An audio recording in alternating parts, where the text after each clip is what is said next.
The first thing Danielle Coleman heard when she turned onto Cypress Street that October afternoon was her daughter's laughter. Not the polite giggle Zoe saved for strangers. The real one. The kind that used to fill their kitchen before everything went quiet.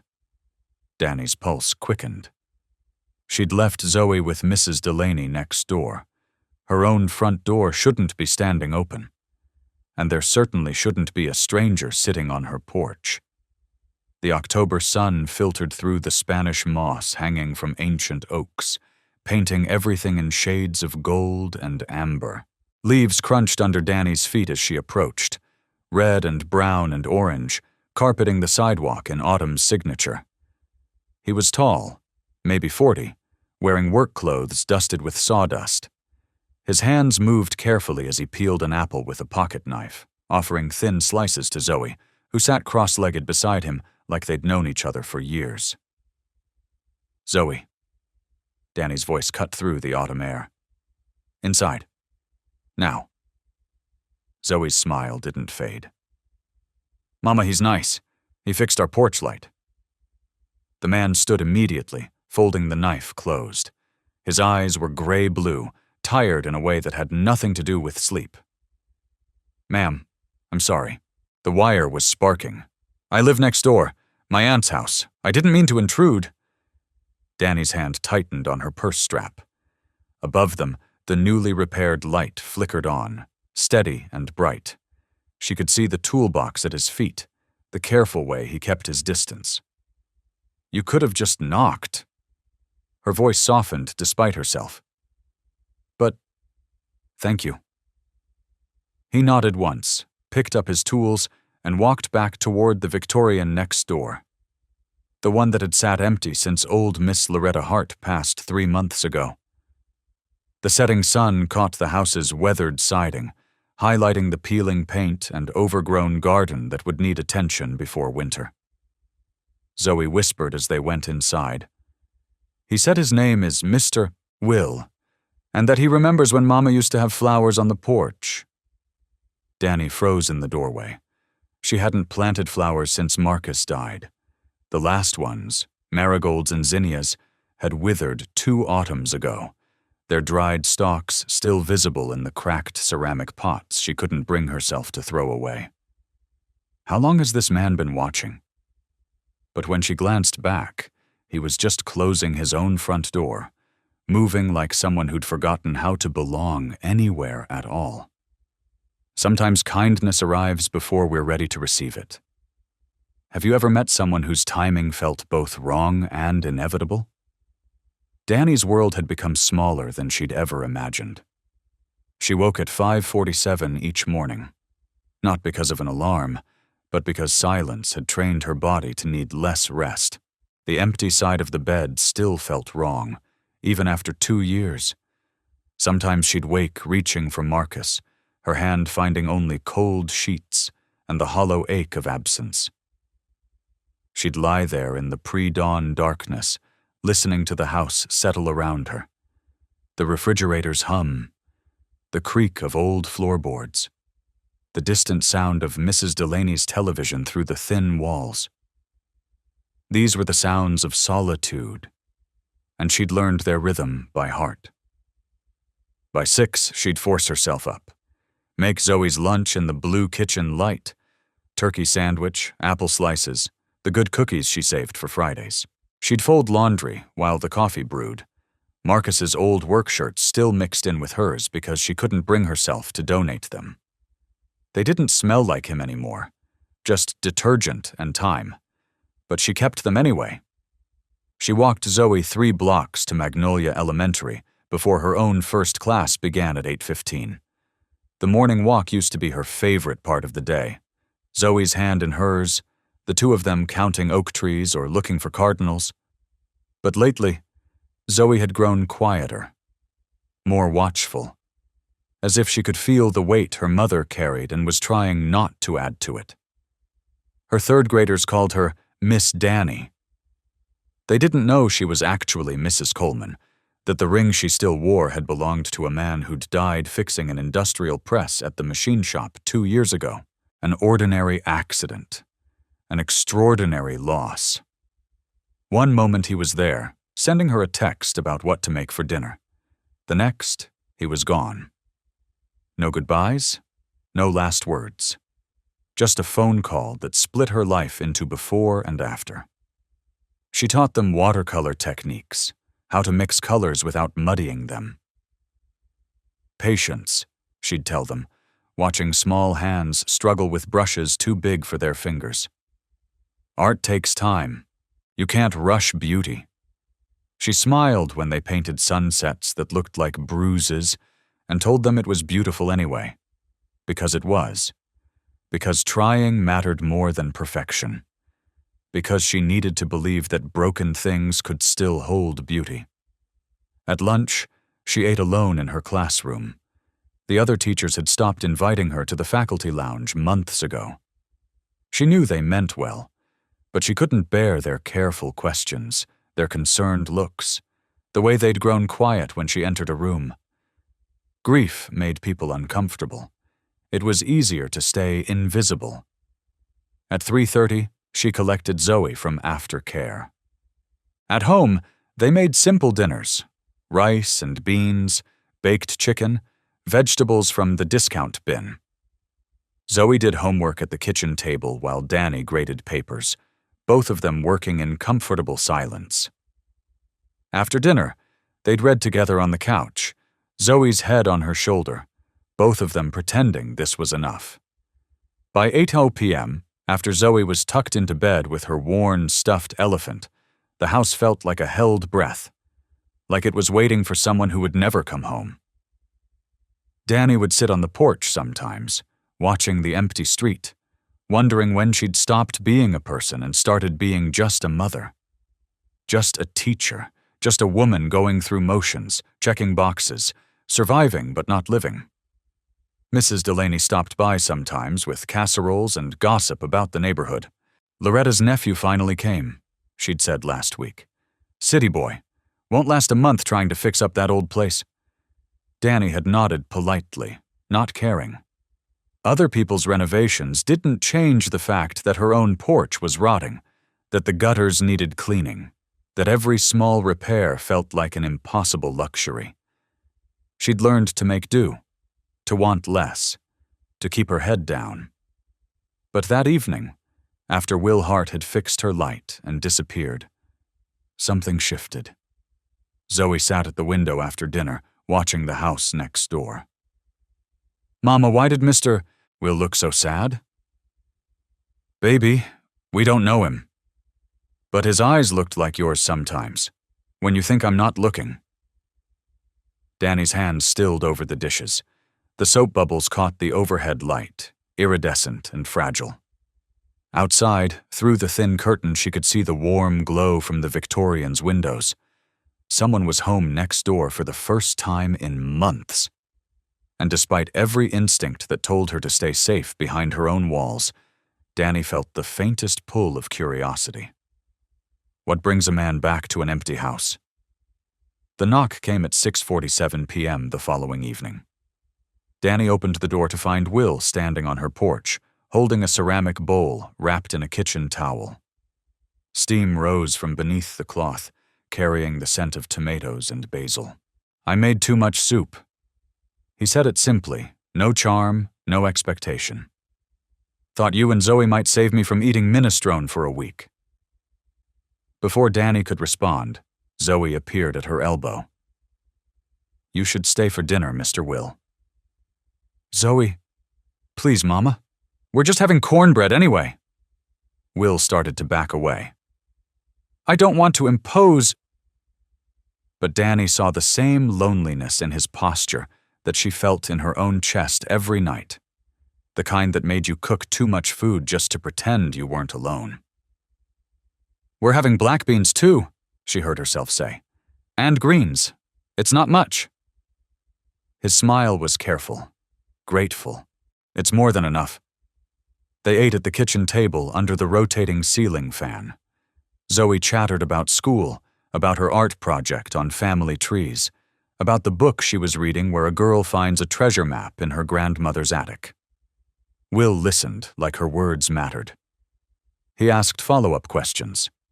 He didn't check his phone once. When Zoe talked about wanting to learn piano, he told her about his aunt's old upright gathering dust in the Victorian's parlor. When she mentioned her art project, he leaned forward with genuine interest, asking what materials she needed. Danny watched this exchange with something between wonder and wariness. Marcus had been like this too. Present, attentive, the kind of man who made you feel like the most important person in the room. She'd forgotten what that felt like, how dangerous it was to want it again. "I'm cleaning out my aunt's house," Will said when Zoe finally paused for breath. "She was the only person who was kind to me when my parents divorced. I was 12, angry at everything." Danny refilled his water glass, noticing the way his hands gripped it. Strong hands, capable ones, with calluses that spoke of real work. "What did she do?" "Let me hide in her library. Never asked questions I wasn't ready to answer." He turned the glass slowly, watching the water catch the light. "My parents used me like a weapon. Every weekend was a battlefield. Who loved me more? Who was the better parent? Who deserved custody? I stopped being a kid and became ammunition." Zoe had grown very still, her fork hovering over her plate. She understood broken families in a way most 6-year-olds shouldn't have to. "Aunt Loretta just let me be," Will continued. "She'd make hot chocolate and leave me alone with her books. Jane Austen, Mark Twain, Ray Bradbury. She said books were safer than people because their endings never changed. You could trust them to be the same every time." "That's sad," Zoe whispered, "that she thought people couldn't be trusted." Will's smile was gentle. "Maybe. Or maybe she was just honest about how hard it is to stay." The words hung in the warm kitchen air, weighted with meaning Danny felt in her chest. "She died alone," Will said finally. "I was in Atlanta, building highway overpasses and telling myself I'd visit next month. There was always next month. Until there wasn't." The confession carried the heavy texture of regret. Danny knew that weight. She carried her own version of it, all the ordinary moments with Marcus she'd taken for granted, all the laters that never came. Zoe reached across the table and patted his hand with the unself-conscious compassion of children who haven't learned to be afraid of grief. "It's okay, Mr. Will. Mama says people we love don't leave all the way. They stay in the quiet parts." Danny's throat tightened. She'd told Zoe that about Marcus, sitting in this same kitchen the night of the funeral, trying to explain death to someone who still believed in Santa Claus. Will's eyes met hers. In them, she saw recognition. Two people who'd learned to live with ghosts, who'd built lives around absence, who understood that some empty chairs at the table would never be filled. "Actually," he said, standing slowly, "there's something I want to show you. I found it this afternoon while unpacking her china cabinet. Hold on." He disappeared out the front door and returned moments later with a yellowed envelope, handling it like something sacred.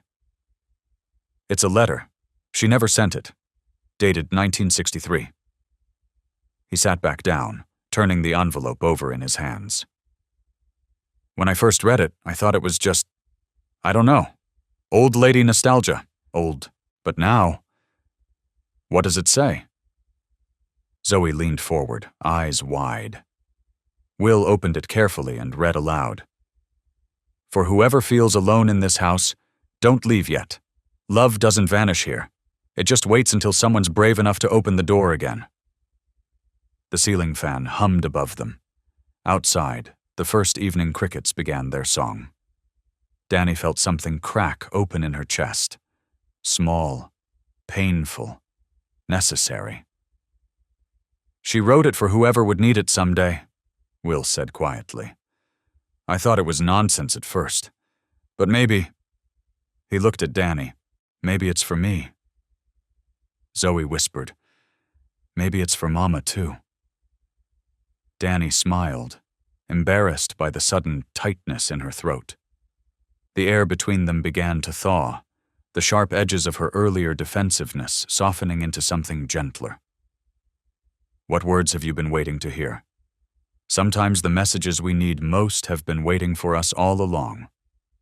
If this story is touching your heart, let us know in the comments. And stay with us. The letter's true purpose is only beginning to unfold. Will left shortly after, but the air in Danny's house felt different. Less empty. Almost expectant. She tucked Zoe into bed and returned to the kitchen, washing dishes that were already clean, trying to understand why a stranger's confession had made her feel less alone than she had in 2 years.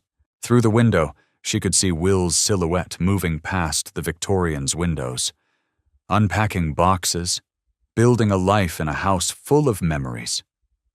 Maybe that's all any of us are doing, she thought, trying to make peace with the people who used to live in these rooms. Mrs. Delaney appeared at her back door the next morning with fresh biscuits and knowing eyes. "So you met William," she said, settling into a kitchen chair without invitation. "He fixed my porch light." "Mm-hmm. And had dinner here, I noticed. Loretta would be pleased." Danny poured coffee, curious despite herself. "You knew her well?" 50 years we were neighbors. She told me about that letter once, you know. After her fiancé left her at the altar in '63. 48 hours before the wedding, he decided colored folks and white folks shouldn't mix. Not in Savannah, not in marriage. Broke her heart clean in two. Danny's hands stilled on the coffee pot. She was engaged to a black man? Is that so surprising? Loretta Hart didn't care what people thought. She loved who she loved. Mrs. Delaney added sugar to her cup. She wrote that letter the night she decided not to leave town, not to let his cowardice steal her home. Tucked it in her desk drawer and said, "Someday somebody's going to need these words more than I do." And she was right. She usually was. Mrs. Delaney smiled. That boy of hers has her stubbornness and her heart. Don't let your fear convince you otherwise. After she left, Danny found Zoe's note on Will's porch. "Thank you for dinner. You can come back anytime. Zoe and Mama." Danny pretended not to notice, but when Will waved from his driveway later, she waved back. Small gestures, safe ones, the kind that didn't require promises. Over the next week, a quiet rhythm developed. Will fixed Danny's leaking faucet. She brought him a plate of cornbread muffins. Zoe drew him pictures of houses with flowers. He taught her how to hammer a nail straight. One afternoon, Danny saw something that made her pause. Will was in his front yard with Mr. Martinez's teenage son, teaching him how to repair a bicycle chain. The boy's hands were clumsy, frustrated, but Will was patient, showing him the same movement over and over without irritation. "Like this, Miguel, see? You've almost got it." When the chain finally clicked into place, the boy's face lit up. Will gave him a quiet high five, the kind that acknowledged accomplishment without making it awkward. It was a simple moment.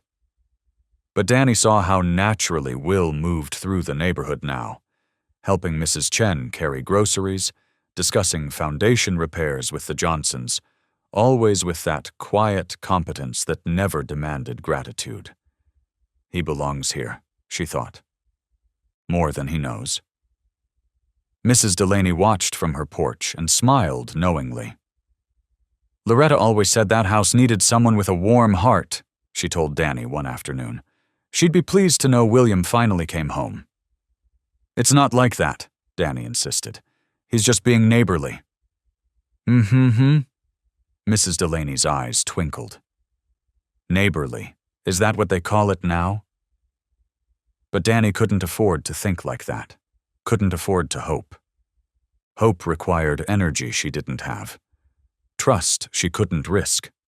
Still, she found herself listening for Will's truck in the evenings, found herself choosing her words more carefully when they talked, found herself wondering what it meant that he always asked how her day was, and waited for the real answer. On Thursday evening, she saw something that made her pause. Will was in his front yard with Mr. Martinez's teenage son, teaching him how to repair a bicycle chain. The boy's hands were clumsy, frustrated, but Will was patient, showing him the same movement over and over without irritation. "Like this, Miguel, see? You've almost got it." When the chain finally clicked into place, the boy's face lit up. Will gave him a quiet high five, the kind that acknowledged accomplishment without making it weird. It was such a small thing. But Danny saw how naturally Will moved through the neighborhood now, helping Mrs. Chen carry groceries, discussing mortgage rates with the Johnsons, always with that quiet competence that never demanded gratitude. He belongs here, she thought, more than he knows. On Friday, a storm rolled in. The power went out at 6:15 p.m. Danny lit candles and made peanut butter sandwiches in the near dark. Zoe pressed her face to the window. "Mr. Will's lights are on, Mama. He has a generator."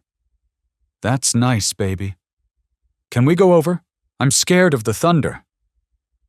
Danny started to say no, started to say they were fine on their own.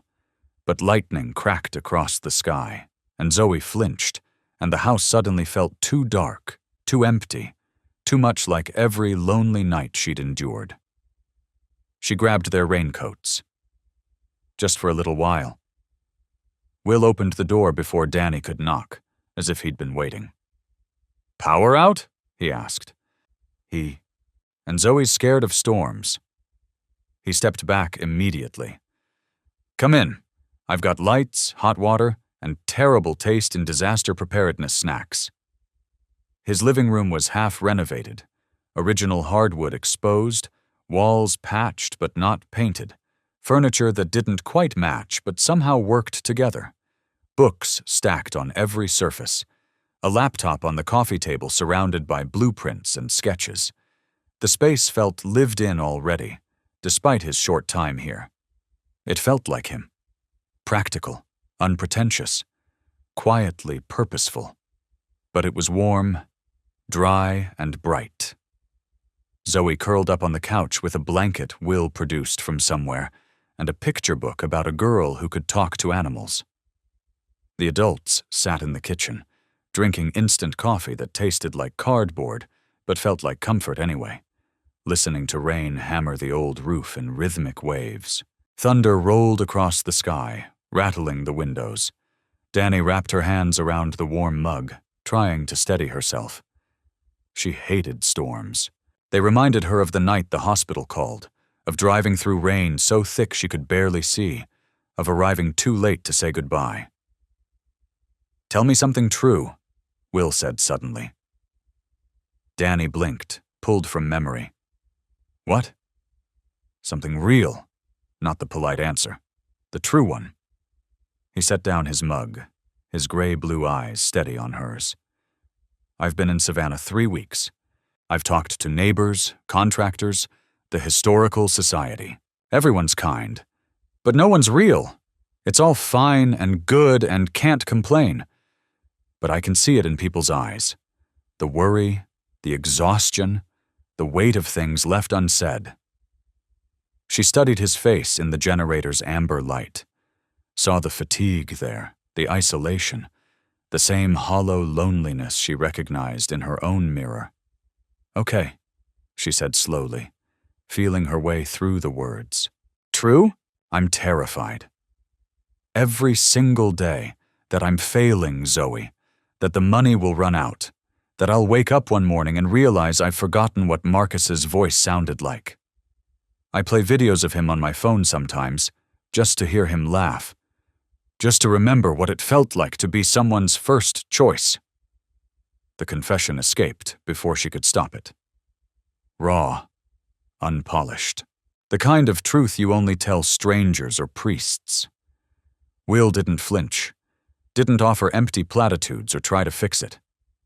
He just listened, and somehow that was more valuable than any words he could have said. "I'm terrified I'll keep fixing houses because it's easier than fixing myself," he said finally. "What needs fixing?" "I don't know how to stay." His hands circled the mug, fingers tracing its rim over and over. My marriage ended because I worked 70-hour weeks and called it ambition.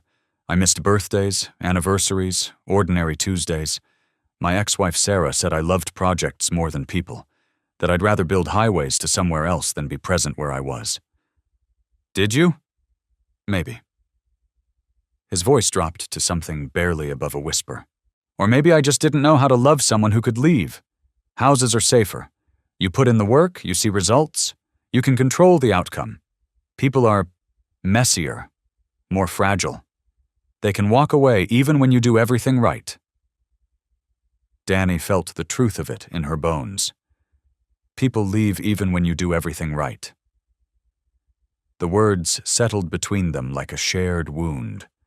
Outside, the storm raged, wind howling, rain lashing the windows, thunder cracking the sky open. But inside, in the quiet kitchen with its generator light and instant coffee, something tentative and fragile was being built. Something that felt dangerously like hope.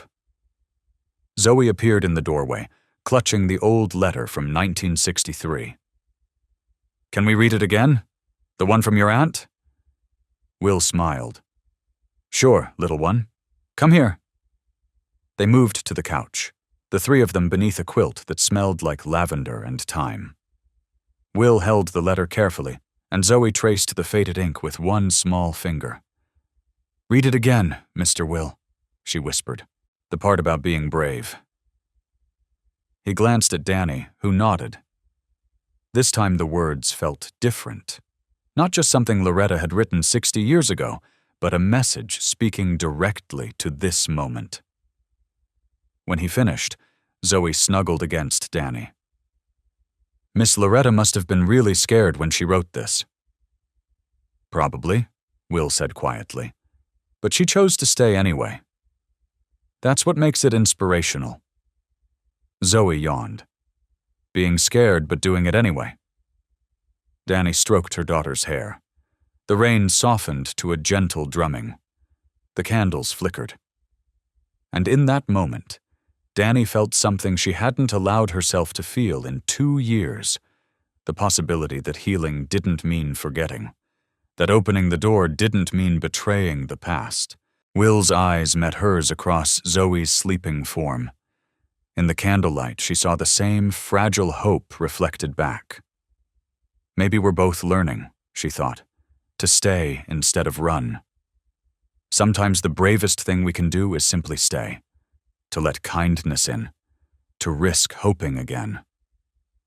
3 weeks later, Danny's world tilted again. She was grading papers at her kitchen table when Will knocked, but this time his expression was different. Troubled, reluctant, the kind of face someone makes when they're about to ruin something good. Can we talk? They sat on the porch. The November air carried the scent of wood smoke and dying leaves. Somewhere down the street, someone was burning their supper. The acrid smell of overcooked meat drifting on the breeze. Normal evening sounds surrounded them. Dogs barking, children being called in for dinner, the rhythmic creak of Mrs. Delaney's porch swing. I need to tell you something, he began, his hands gripping his knees, about my work. Danny's stomach dropped. She'd known this felt too good, too easy. Nothing in her life had been easy since Marcus died. Why would this be different? I'm a civil engineer. I own a small consulting firm in Atlanta. This month I've been doing remote work from here. He paused, looking out at the street rather than at her. One of my clients is Peachtree Development. They're planning a mixed-use project near downtown Savannah. Okay? Her voice came out smaller than she intended.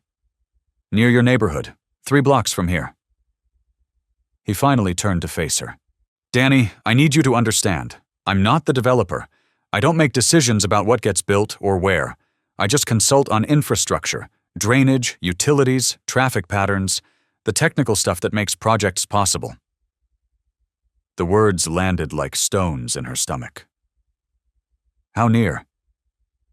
Danny, I'm not the developer.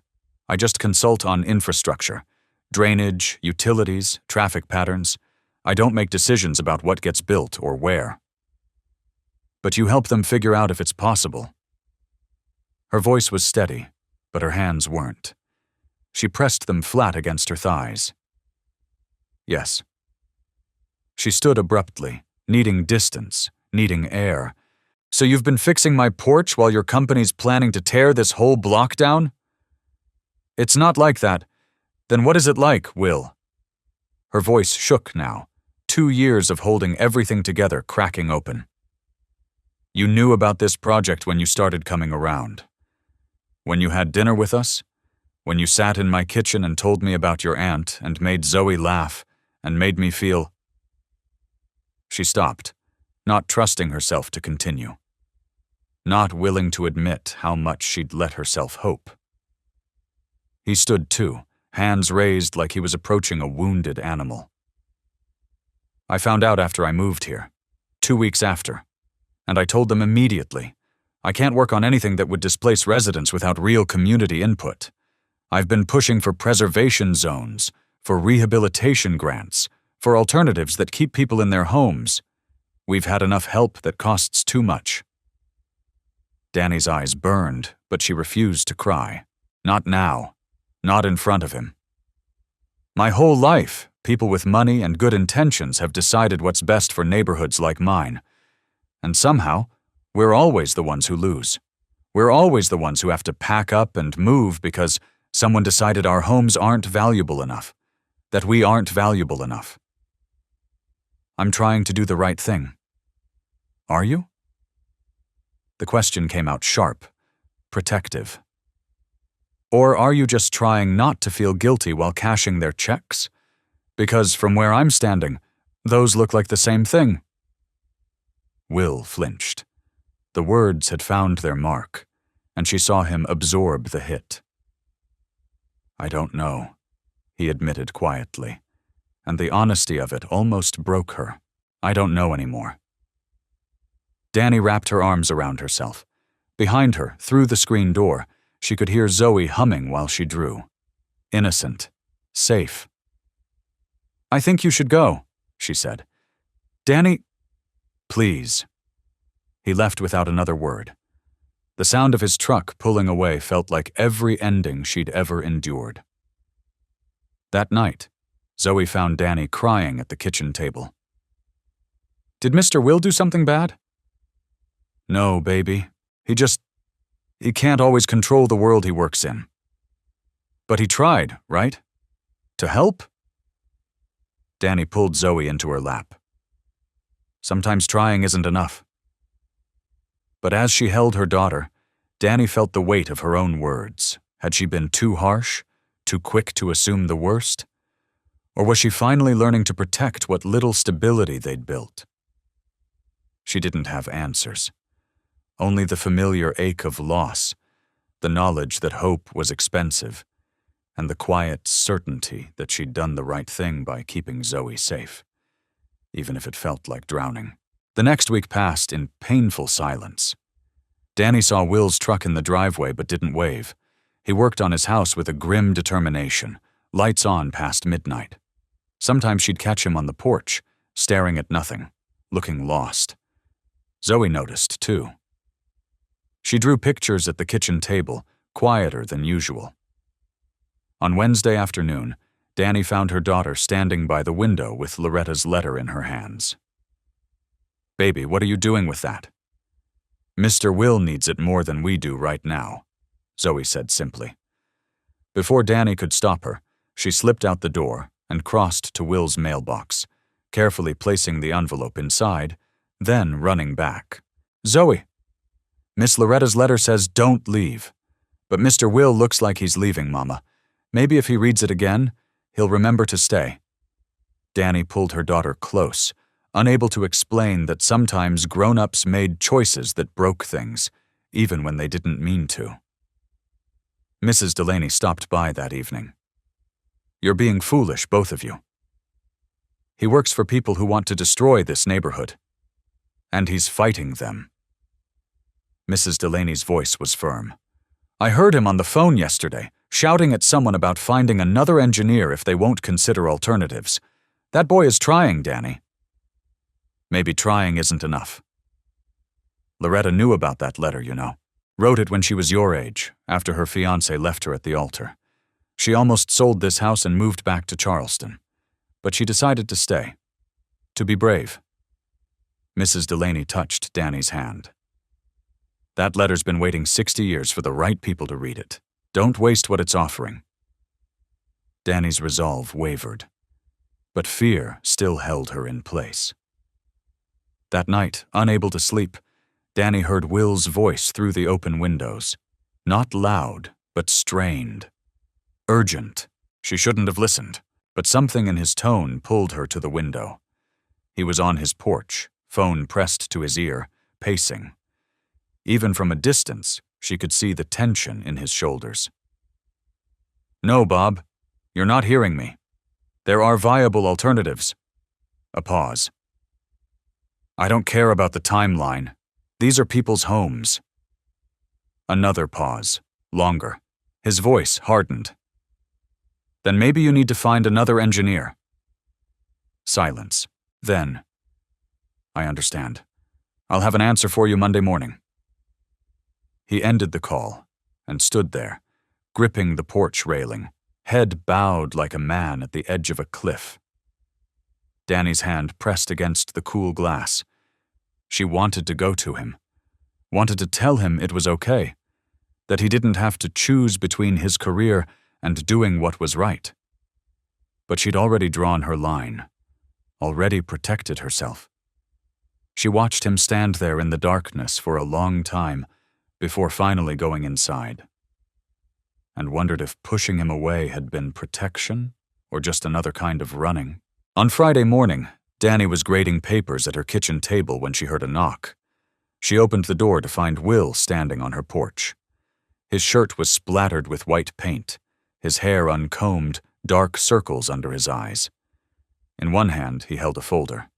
In the other, the letter, but different now, sealed in a clear laminate. I quit. His voice was raw. Peachtree Development. Resigned this morning. Danny's breath caught. Will, you were right, about all of it. He held up the folder. His resignation letter, she realized. I was trying to have it both ways. To keep the comfortable career and still sleep at night. But you taught me something. Real kindness costs something. It requires choosing sides. You didn't have to. Yes, I did. He looked exhausted but certain. I've spent 15 years building projects I forget about the day they're finished. Highways that cut through neighborhoods, parking structures that erase history. I told myself I was just the engineer, not the decision maker. But that's a coward's excuse. Zoe appeared at Danny's elbow, eyes wide. Mr. Will, you came back. He knelt down, eye level with her. I got your gift. The letter in my mailbox. Thank you for that. You looked sad. I thought Miss Loretta's words might help. They did, and they made me realize something. He stood, holding out the laminated letter. Look at the back. Danny took it carefully. Loretta's words were preserved on one side. But on the reverse, in fresh ink, Will had written, For whoever feels alone, stay. Love came back to this street once. Don't send it away again. W.H., November 2025. Danny's eyes filled. She looked up at him. This man who'd quit his career, who'd chosen uncertainty over comfort, who'd written his own promise beneath a 60-year-old letter. I don't know what I'm building yet, he said quietly. Maybe I'll work for the Historical Society. Maybe I'll teach. Maybe I'll just keep fixing porches. His smile was tentative. But I know I don't want another paycheck that keeps me up at night, and I know I want to stay. Here, on this street, if you'll let me. The November wind scattered leaves across the porch. Above them, the first morning light broke through the clouds. Danny laughed through her tears, a sound she hadn't made in years, joy and relief tangled together. So you're staying? If you'll have me over for dinner again. She reached for his hand. Yeah, we'd like that. Stay for dinner, Danny heard herself say. We're having chicken and rice, and I think we owe you an apology. Will's expression softened. You don't owe me anything. Yes, I do. I assumed the worst. Didn't give you a chance to explain. You were protecting your family. That's not wrong. But I wasn't protecting them from you. I was protecting myself from hoping again. The admission felt like breathing after holding her breath underwater. And that's not fair to any of us. They went inside, all three of them together, like they'd done it 100 times before. Zoe set the table. Will chopped vegetables. Danny stood at the stove, stirring rice, aware of every movement in her small kitchen. This was different from that first dinner. This was intentional. Chosen. Tell me about your aunt, Danny said as they ate. The real story, not just the letter. Will took his time answering.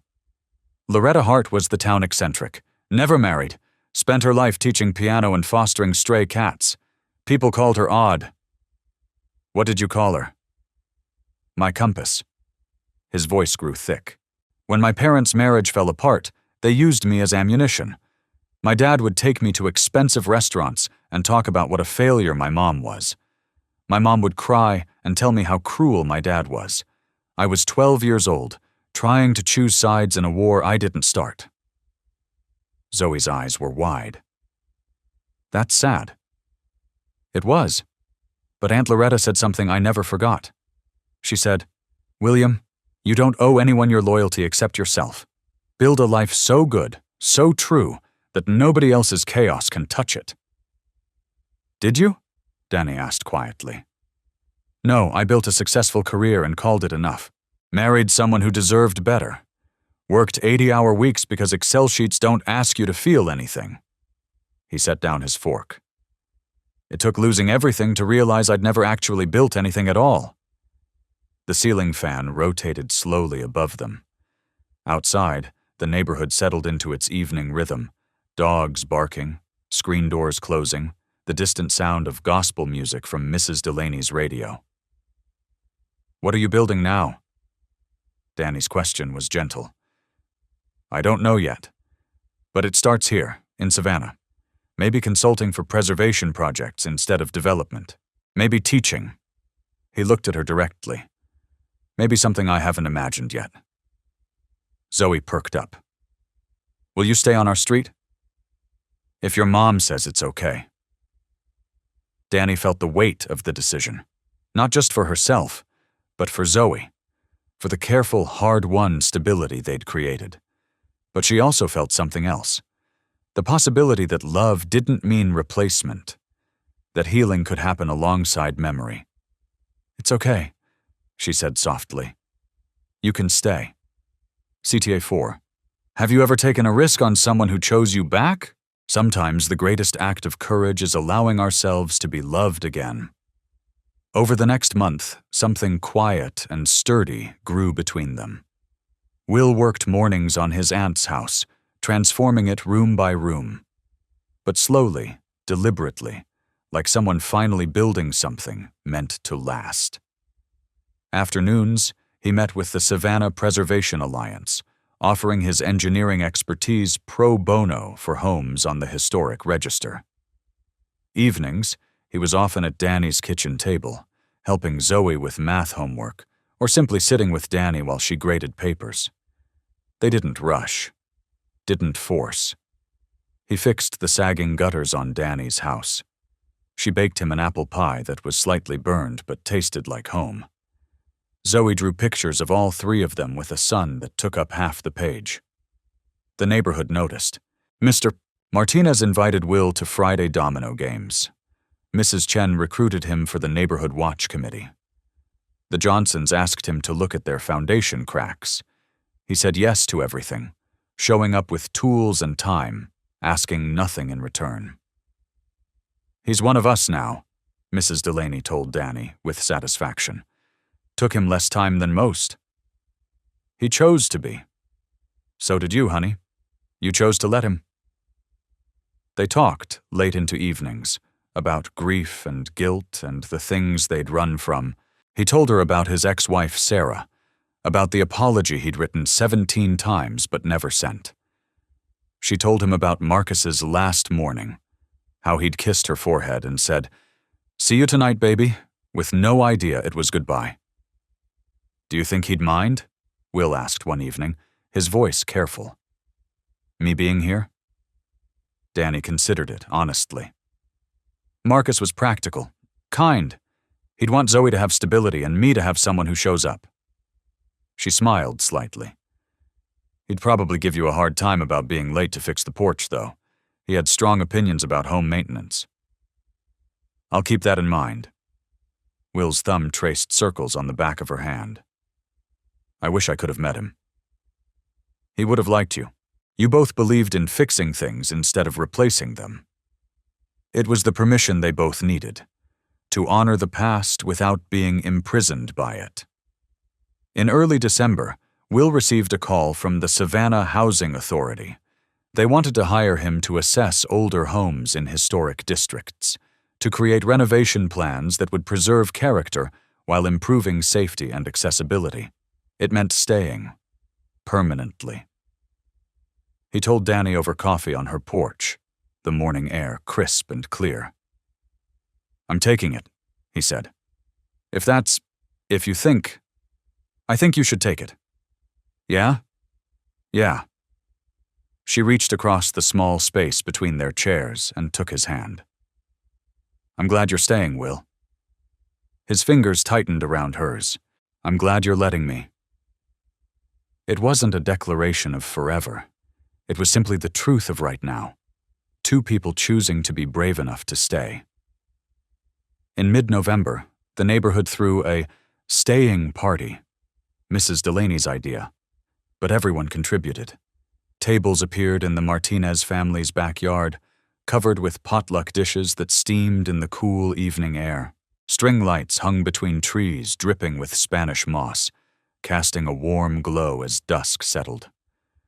Children ran through fallen leaves while adults talked and laughed, the scent of barbecue and sweet potato pie drifting through the gathering. It wasn't for Thanksgiving or Christmas. It was simply because the neighborhood had survived another threat, and Will Hart had helped them do it. "So, Chen raised his glass of sweet tea. To William, who could have taken the easy money but chose us instead." "To William," the crowd echoed. Will stood beside Danny, uncomfortable with the attention, but unable to hide his smile. Zoe held his hand on one side, Danny's on the other, bridging them. "Speech," someone called. He shook his head, but Mrs. Delaney insisted. "Just a few words, William. These folks need to hear it from you." He cleared his throat. "I'm not good at speeches, but I'll tell you what I told the development board." He looked around at the faces.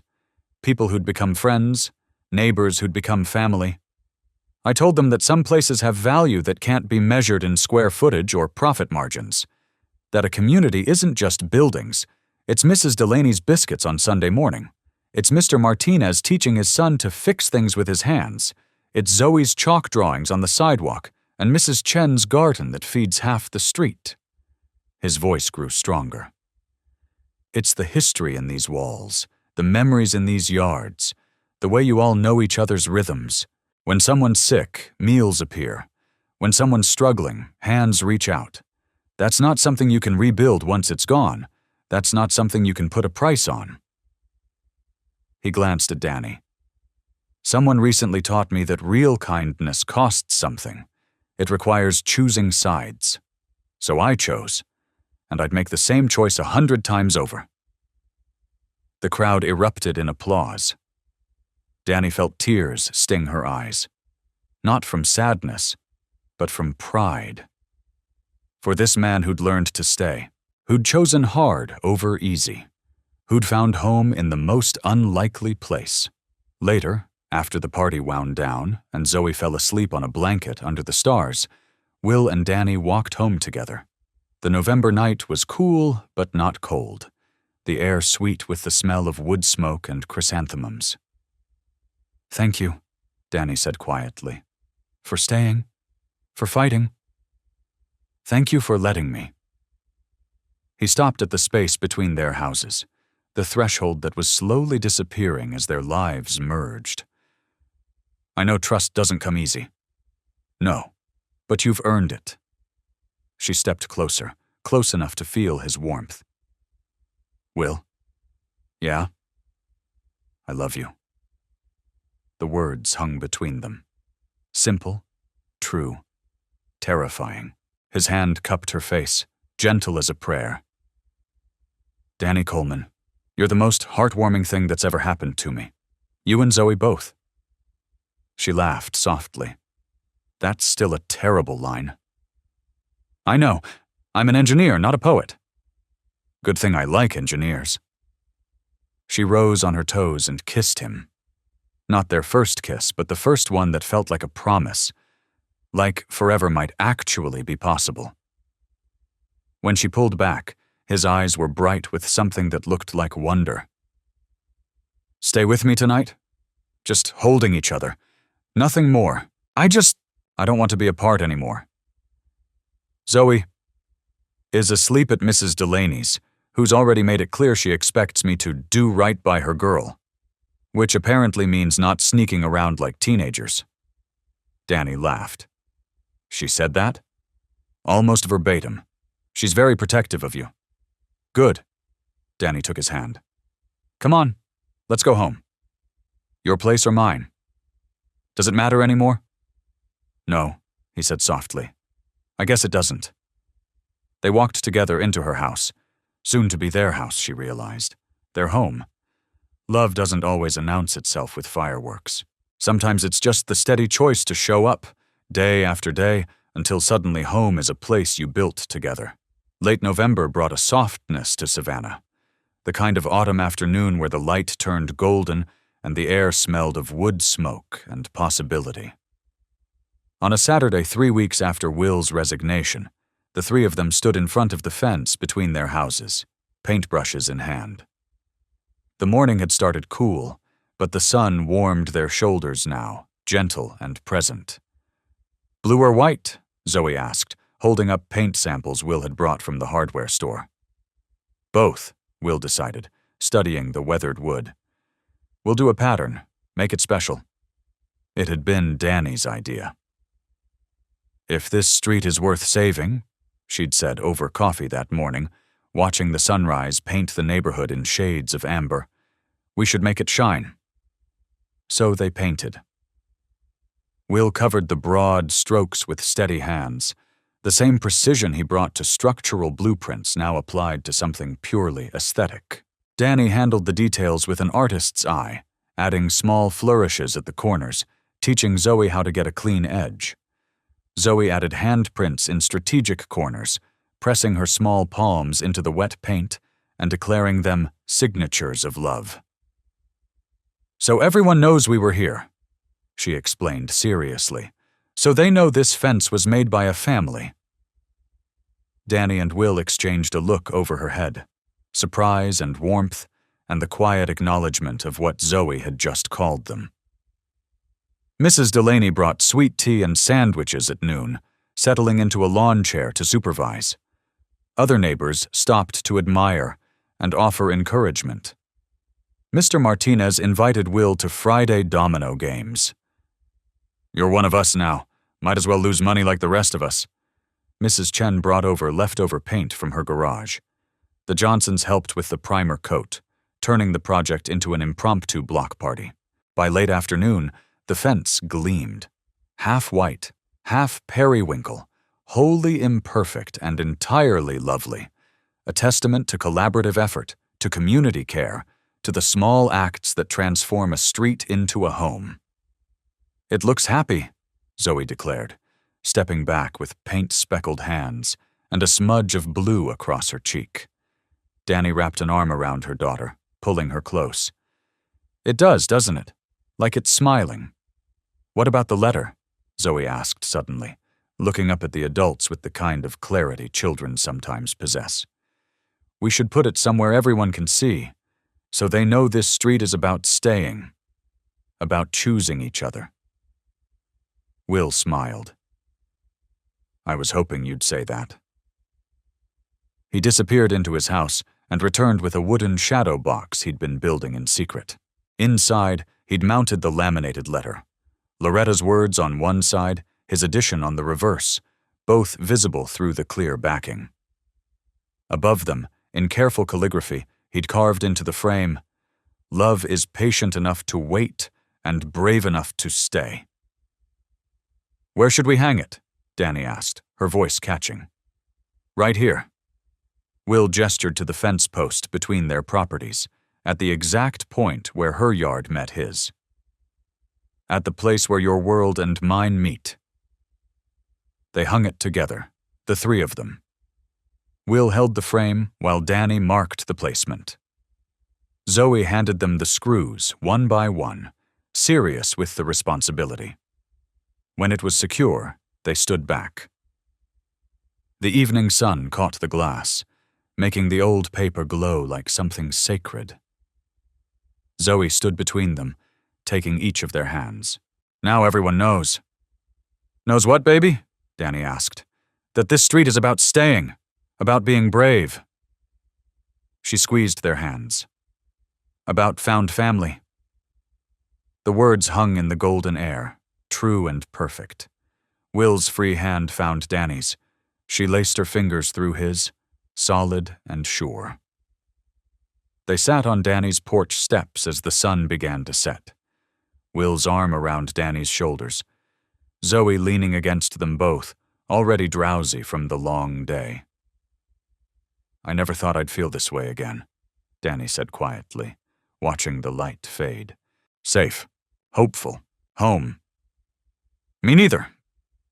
Will pressed a kiss to her temple. "Thank you for taking a chance on a stranger who showed up uninvited."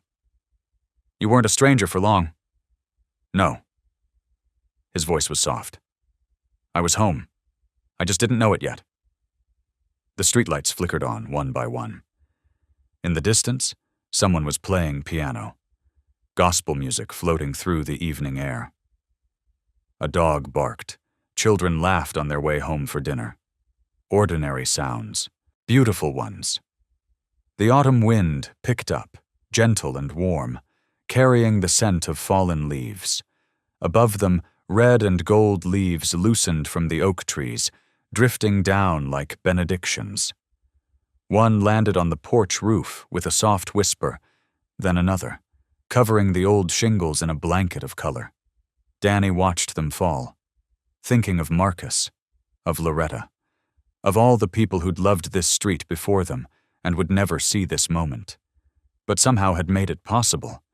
Love doesn't vanish, she thought, remembering the letter's words. It just waits for someone brave enough to open the door. She'd opened the door, had let kindness stay, had risked hope when every instinct told her to remain protected. And in return, she'd found something more precious than safety. She'd found home. Not in a building or a neighborhood, but in the space between two broken people who'd learned to be whole together. In a daughter's wisdom, in a 60-year-old letter that had waited for exactly the right moment to be found. Zoe yawned against her shoulder. "Mama, can Mr. Will stay for dinner?" "Every dinner," Danny said. "If he wants to." "I want to." Will's arm tightened around her. "I'm not going anywhere." As twilight deepened into night, the three of them sat together on the porch, watching their street settle into its evening rhythm. The letter gleamed on the fence post, visible to anyone who passed, a promise and a testimony. Above them the last leaves fell, red as sunset, soft as forgiveness. And Danny knew, with the bone-deep certainty that comes only from surviving loss, that this was what healing looked like. Not forgetting, not replacing, but opening your hands and your heart and letting love arrive again in whatever form it chose. Sometimes loud and sudden, sometimes quiet as autumn rain, and sometimes in the form of a stranger with a pocket knife and kind eyes, who fixed your porch light and stayed. The wind whispered through the Spanish moss, the leaves continued their gentle fall, and in the warm glow of the porch light, 3 people who'd been alone learned what it meant to be family. Not by blood, not by obligation, but by choice. The bravest choice of all. Thank you for staying with us through this story. Sometimes the most inspirational journeys are the quiet ones. The ones where love doesn't announce itself loudly, but arrives gently and refuses to leave. These heartwarming stories remind us that it's never too late to choose hope, to risk loving again, to believe that home is not a place we return to, but a choice we make every day.